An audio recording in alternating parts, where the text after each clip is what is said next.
नमस्कार, स्वागत है आपका एक बार फिर से भारत समाचार के हमारे इस खास कार्यक्रम में जो आधारित है गपशप, कानाफूसी और चर्चाओं पर। तो चलिए शुरू करते हैं पावर सेंटर।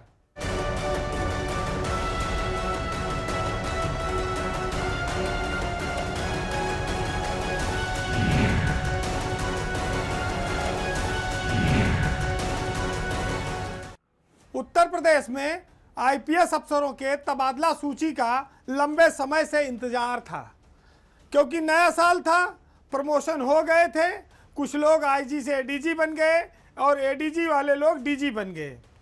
तो इसका इंतजार चल रहा था, लेकिन जब सूची आई तो ये आप कह सकते हैं कि दिल के अरमा आंसुओं में बह गए।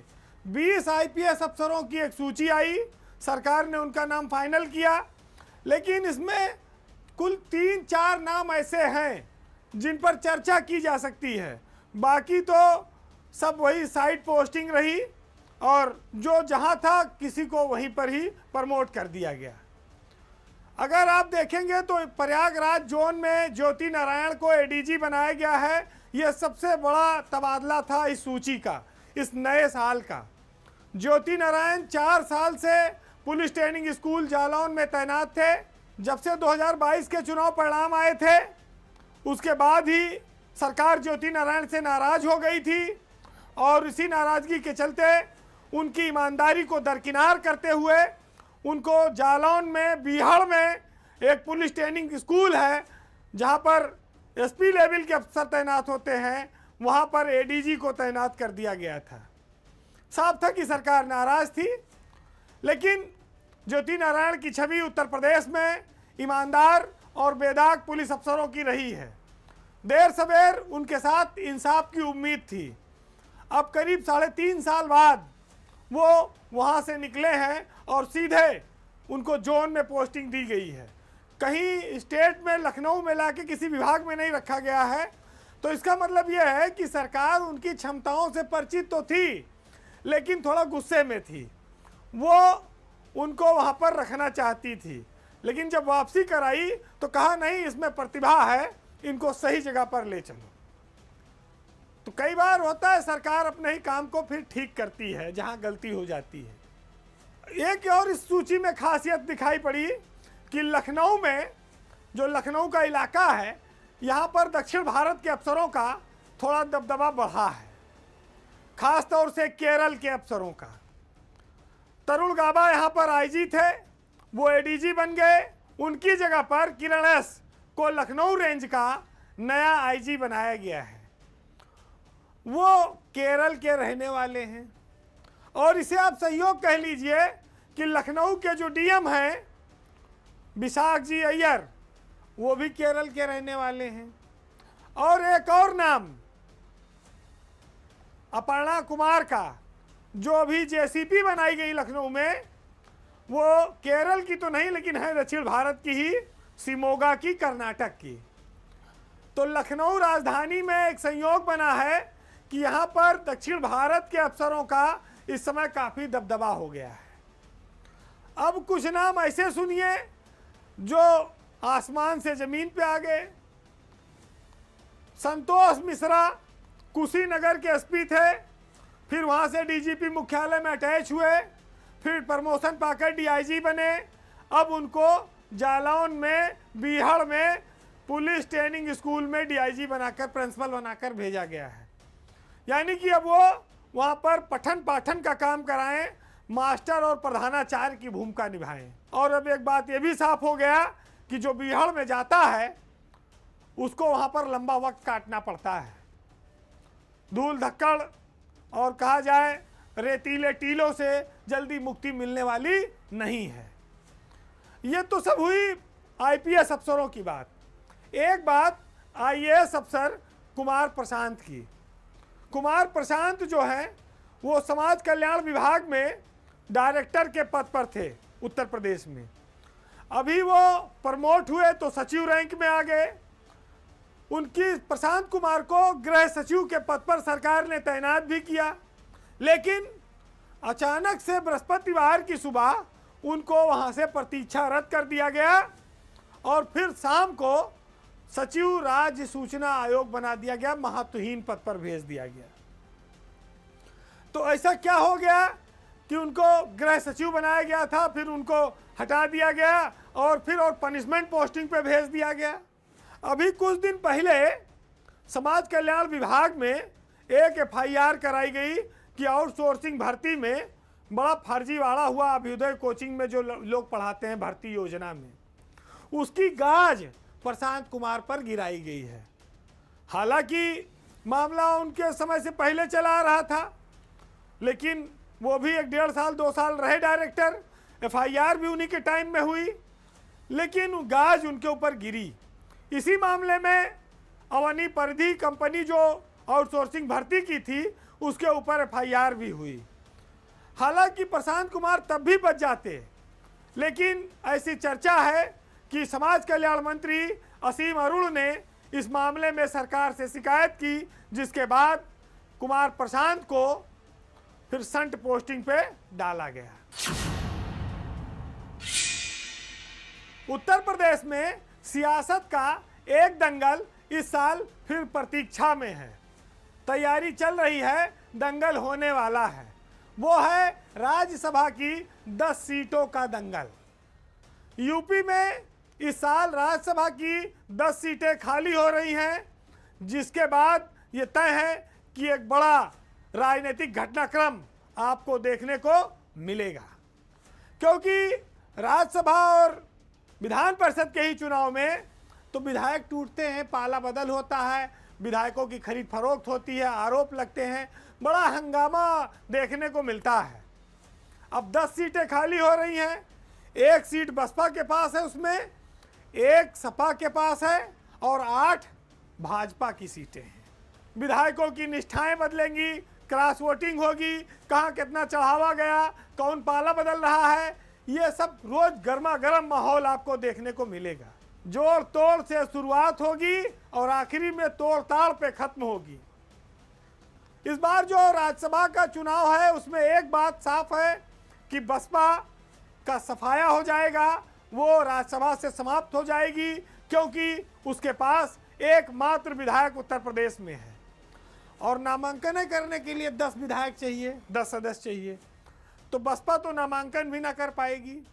समाजवादी पार्टी के प्रोफेसर राम गोपाल यादव का भी कार्यकाल खत्म हो रहा है।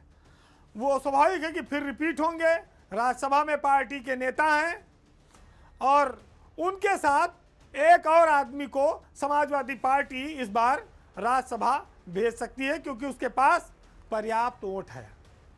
जहाँ तक बात भाजपा की है, तो भाजपा से पूर्व DGP सीमा द्विवेदी, केंद्रीय मंत्री हैं हरदीप पुरी, केंद्रीय मंत्री हैं BL वर्मा, उत्तर प्रदेश के पूर्व डिप्टी CM रहे हैं दिनेश शर्मा, पूर्व प्रधानमंत्री के बेटे हैं नीरज शेखर, गीता साक्य, बीजेपी के राष्ट्रीय महासचिव हैं अरुण सिंह। ये 8 लोग रिटायर हो रहे हैं। इसमें से कितने लोगों को बीजेपी दोबारा मौका देगी, ये तो कहना मुश्किल है। तो ये कह सकते हैं आप कि समाजवादी पार्टी में इस बार प्रोफेसर राम गोपाल के अलावा एक और व्यक्ति राज्यसभा जाएगा। अब हो सकता है कि अखिलेश यादव पिछली बार आलोक रंजन को नहीं भेज पाए थे, उनको राज्यसभा में भेज दें। राज्यसभा के लिए एक सांसद चुनने के लिए 37 विधायकों की जरूरत पड़ेगी। 37 विधायकों के हिसाब से बीजेपी के पास इस समय 290 विधायक हैं और 8 सीटों के लिए 298 विधायक चाहिए, यानी कि 8 विधायक बीजेपी को ज़्यादा चाहिए, तब उसकी 8 सीटें आएंगी। 5 तो समाजवादी पार्टी बगावत करके उनके साथ हैं, 2 राजा भैया के पास हैं और एक जब बसपा नहीं लड़ेगी तो उमा शंकर वो भी बीजेपी दे सकते हैं। तो बीजेपी का कोटा तो पूरा हो जाएगा 8 का, उसमें ज़्यादा कोई कठिनाई नहीं है। लेकिन अगर बीजेपी ये सोचे कि वो 9वां खड़ा करके जिता लेगी तो फिर चमत्कार जिता सकता है, फिर उसका हारना तय है, क्योंकि उनके पास इतने विधायक नहीं हैं कि वो 37 विधायक का इंतजाम कर पाए। कितना तोड़ेंगे वो समाजवादी पार्टी को। भाई पहले समाजवादी पार्टी के पास 108 विधायक तक पहुंच गए थे, फिर वो घटते घटते 96 तक आ गए हैं इस समय। उनको अब तीसरी सीट की लड़ना नहीं है कि बीजेपी वाले से अनमारी करें, तो हो सकता है कि ये लोग चुनाव की नौबत ना आने दें, ये 10 सीटें निर्विरोध हो जाएं। हालांकि ये खोलेंगे नहीं, अभी ये कहेंगे हम लड़ाएंगे, 9वां लड़ाएंगे, लेकिन लड़ाने लायक स्थिति है नहीं, न दम है। ये कहा जाए एक दूसरे को खाली माहौल बनाने के लिए बोला जाएगा। इस बार राज्यसभा का चुनाव निर्विरोध होगा और बीजेपी में बस चर्चा इस बात की आएगी कि बिजलाल दोबारा टिकट पाएंगे कि नहीं, सीमा द्विवेदी फिर रिपीट होंगी कि नहीं। अरुण सिंह का तो जाना लगभग तय है, ये मान लीजिए वो पार्टी के महासचिव हैं। केंद्रीय मंत्रियों का इस बार जाना तय है। तो जो मंत्री नहीं हैं, जो उम्र दराज हो गए हैं, उनके साथ इस बार बीजेपी ये कह सकती भाई अब आप मार्गदर्शक मंडल में बैठो। दिनेश शर्मा अभी ऊर्जावान बने हुए हैं, तो उनको एक कार्यकाल और मिल सकता है। अब एक बार फिर आईपीएस अफसरों से जुड़ी हुई खबर थोड़ी हाई लेवल की, क्योंकि उत्तर प्रदेश में इस समय प्रमोशन की गति तेज है। तो जो सीनियर आईपीएस अफसर हैं उनके बीच एडीजी से डीजी बनने की भी तेजी की रेस एक चल रही है। इस साल डीजी स्तर के 6 आईपीएस अधिकारी रिटायर हो रहे हैं, जिसके बाद 6 नए एडीजी डीजी बन जाएंगे। तो उसमें 95 बैच तक 1995 का बैच डीजी पद पर आ जाएगा। ये खुशखबरी है, क्योंकि अभी तो 93 बना है, 94, 95 बचा हुआ है, 2 बैच, वो इस साल कवर हो जाएगा 6 आदमी रिटायरमेंट में। सबसे पहले आप देखेंगे तो जो 6 नाम रिटायर होने वाले हैं उनमें 2 तो इस समय सेंटर में हैं, सफ़ी एहसान रिजवी और आलोक शर्मा। ये दोनों लोग सेंटर में हैं, जबकि दीपेश जुनेजा और संदीप सालुके, एमके बसाल, ये लोग, नीरा रावत, ये सब यूपी में हैं।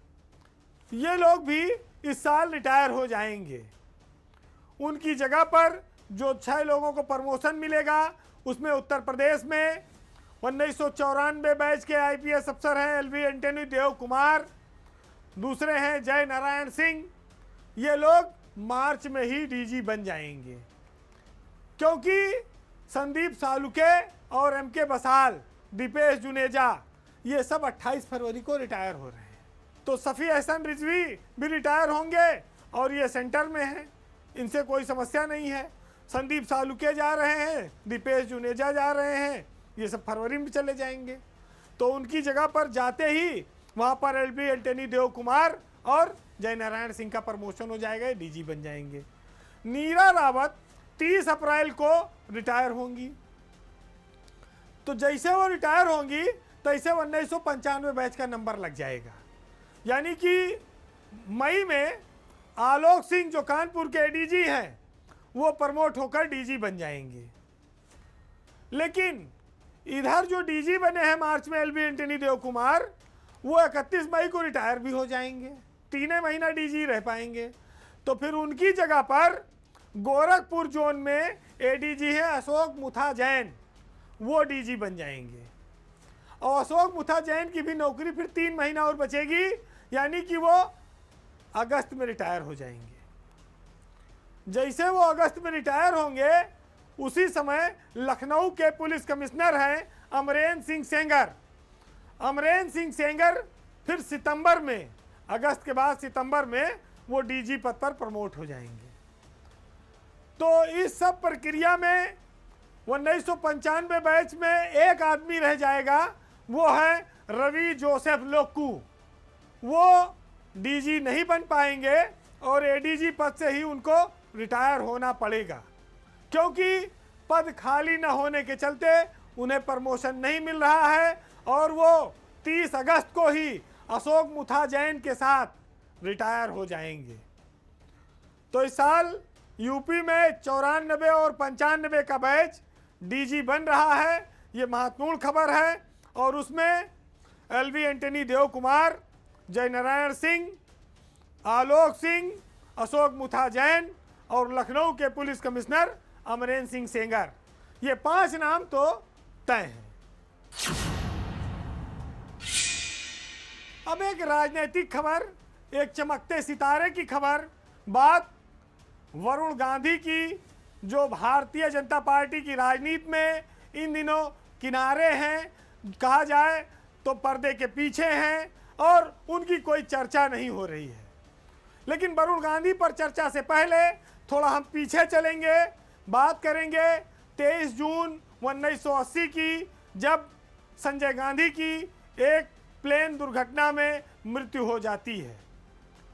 इसके बाद चर्चा आती है कि 2 साल बाद यानी कि 28 मार्च 1982 की आधी रात में मेनका गांधी को प्रधानमंत्री आवास से बाहर निकाल दिया गया था।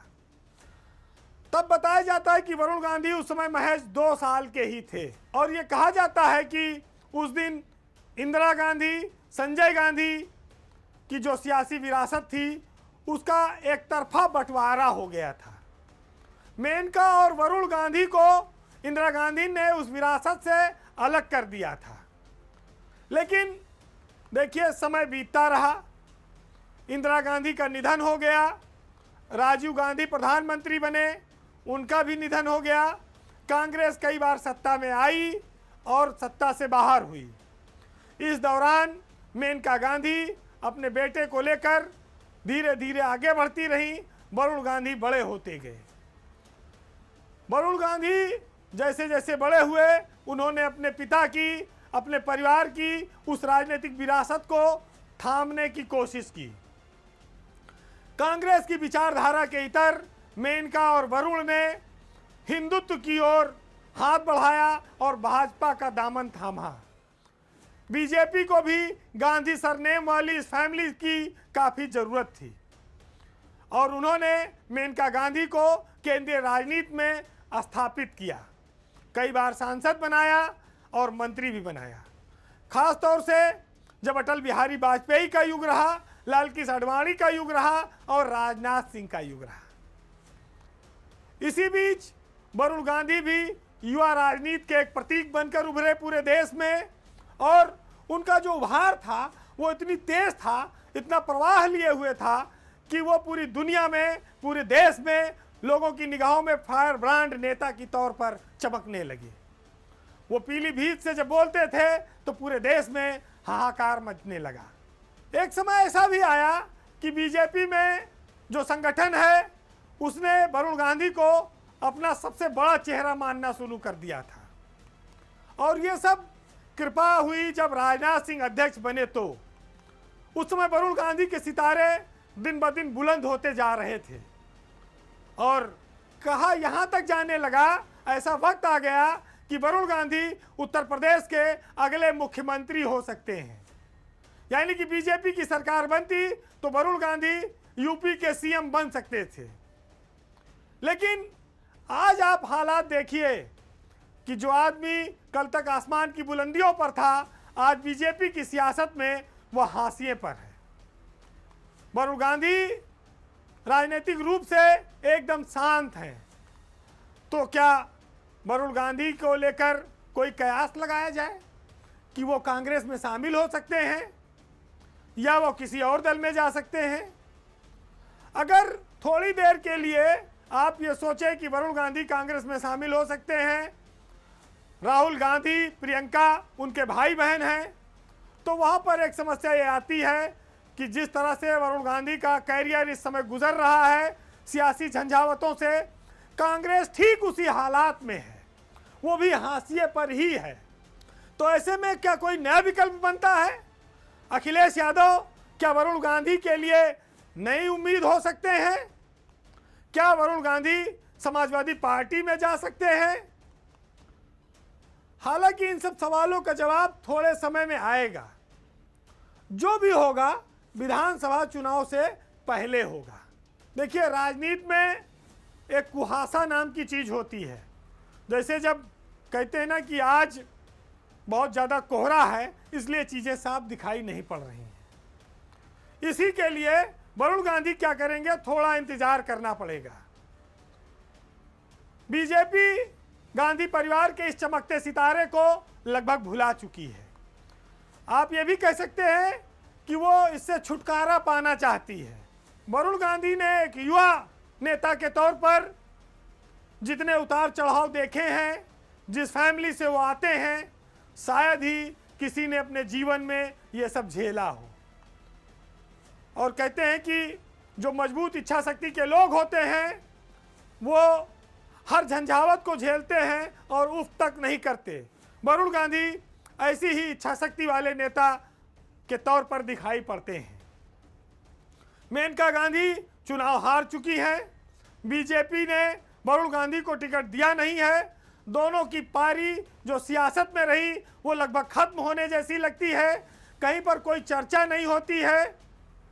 पर क्या वरुण गांधी इतने पर ही शांत रह जाएंगे या वो नए समय में नए अवतार में दिखाई पड़ेंगे? आने वाला विधानसभा चुनाव क्या वरुण गांधी लड़ेंगे? ऐसे बहुत सारे सवाल हैं। लेकिन आज सबसे बड़ा दुर्भाग्य ये है कि जो व्यक्ति पार्टी के कठिन समय में भाजपा के लिए उम्मीद की सबसे बड़ी किरण बनकर उभरा, आज उसी को, उस किरण को, उस उजाले को, रोशनी को अंधेरे में धकेल दिया गया है। आप ये भी कह सकते हैं कि बीजेपी इन दिनों अपने स्वर्णिम दौर से गुजर रही है। पार्टी बुलंदी पर है, लेकिन वरुण गांधी का जो कैरियर है वो रसातल में है। इसी को कहते हैं कि अर्श से लेके फर्श तक पाना। सियासत किसको कब क्या दिन दिखलाए कुछ कहा नहीं जा सकता, लेकिन एक चीज दावे के साथ कही जा सकती है, वो ये कि वरुण गांधी के पास अभी उम्र है। वो भारत की सियासत में कभी भी उभार मार सकते हैं। उनके पास लंबा समय है। वो सियासत में फिर चमकेंगे। बस सही वक्त और सही समय का इंतजार है। फिलहाल आज के पावर सेंटर में इतना ही। जाते जाते आज हम आपको शकील आज़मी के एक बहुत सुंदर शेर के साथ छोड़ जाएंगे। कहते हैं ना कि एक पिक्चर आई थी कि हमको किसी के गम ने मारा, सबको किसी न किसी चीज़ ने मार के रखा हुआ है। सुनिएगा कि किसी खंजर न किसी तीर ने मारा, बादशाह को वजीर ने मारा।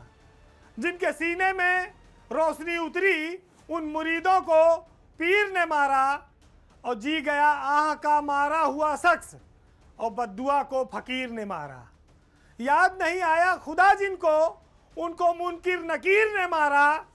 एक लैला ने मारा मजनू को, और रांझे को हीर ने मारा, और जो अदालत से बच गया था शकील, उसको उसके जमीर ने मारा। नमस्कार।